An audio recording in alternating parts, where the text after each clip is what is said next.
Ang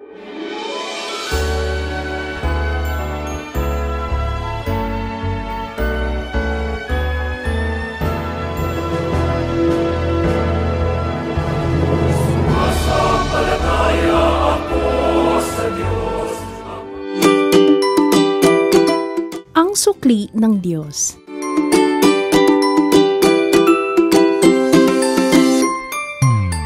Ang mabuting balita ng Panginoon ayon kay San Lucas.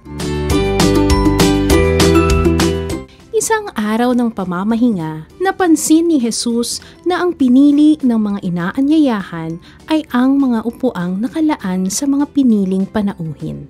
Kaya't sinabi niya ang talinghagang ito, kapag inaanyayahan ka ninuman sa isang kasalan, huwag mong pipiliin ang tanging upuan. Baka may inanyayahang lalong tanyag kaysa sa iyo. At lalapit ang nag-anyaya sa inyong dalawa at sasabihin sa iyo, maaari bang ibigay ninyo ang upuang iyan sa taong ito? Sa gayoy mapapahiya ka at doon malalagay sa pinakaabang upuan. Ang mabuti, kapag inaanyayahan ka, doon ka maupo sa pinakaabang upuan. Sapagkat paglapit ng nag-anyaya sa iyo ay kanyang sasabihin, kaibigan, dini ka sa kabisera. Sa gayon, nabigyan ka ng malaking karangalan sa harapan ng mga panauhin. Sapagkat ang nagpapakataas ay ibababa at ang nagpapakababa ay itataas. Sinabi naman ni Jesus na nag-aanyaya sa kanya, kapag naghahanda ka, huwag ang mga kaibigan mo, mga kapatid, mga kamag-anak o mayayamang kapitbahay ang anyayahan mo, sapagkat aanyayahan ka rin nila. At sa gayoy, nagantihan ka.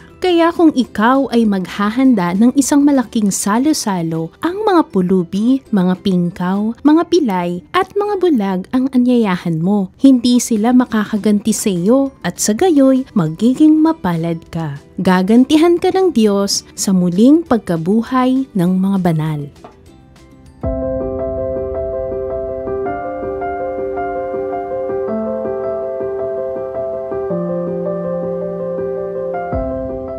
Sa social media, marami ang magpo-post ngayon ng mga bagay na mayroon sila, tulad ng mga bagay na uso na mayroon sila, mga achievements o mga nakamit nila, at maging ang mga lugar na napuntahan na nila.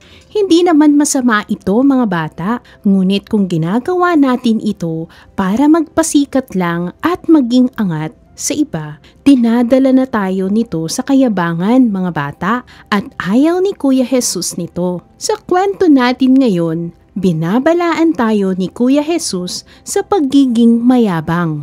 Ipinapaliwanag niya sa ating kwento na ang mga taong gustong-gusto na mailagay ang kanilang sarili sa isang espesyal na lugar ng karangalan ay malamang na paalisin at ilagay sa isang mas mababang lugar. Ibig sabihin ni Kuya Jesus mga bata na ang mga taong gustong sila ang sikat at mahalaga ay maaaring mapahiya dahil sa kanilang kayabangan. Pinapayuhan tayo ni Kuya Jesus na laging maging mapagkumbaba at huwag isipin ang pangsariling katanyagan o kasikatan.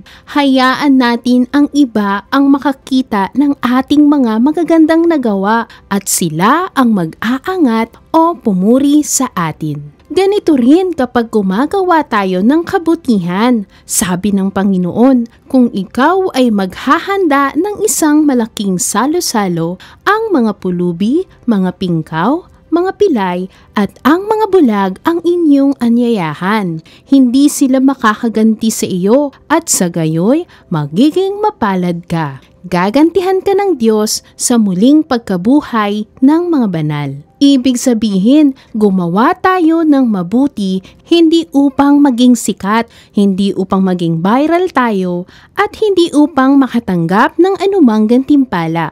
Gumawa tayo ng mabuti sapagkat ito ang kalooban ng Diyos na gawin natin bilang tao. Sabi ni Saint Mother Teresa of Calcutta, gumawa ng mabuti sa kapwa. Hindi dahil kung sino sila o hindi dahil sa kung ano ang kaya nilang gawin para sa iyo.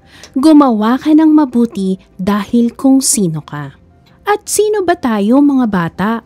Tayo ay mga tao, mabubuting anak ng Diyos, mabubuting tagasunod ni Kuya Jesus at nilikha ayon sa wangis ng Diyos na pinakamabuti sa lahat. Sa unang pagbasa sa aklat ng Eklesiastiko ay sinasabi sa atin, ang pagkakawang gawa ay pumapawi ng kasalanan. Ito ang sukli ng Diyos kapag tayo ay mababang loob at gumagawa ng mabuti mga bata. Napapatawad ang ating mga kasalanan na siyang magdadala sa atin sa langit, sa buhay na walang hanggan.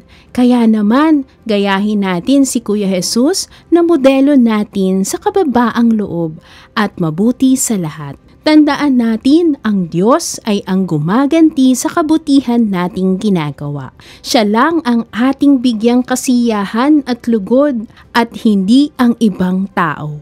Upang sa ating kababaang loob ay tawagin tayo ni Kuya Jesus at bigyan sa hinaharap ng magandang lugar sa makalangit na salo-salo, kapiling ng mga banal.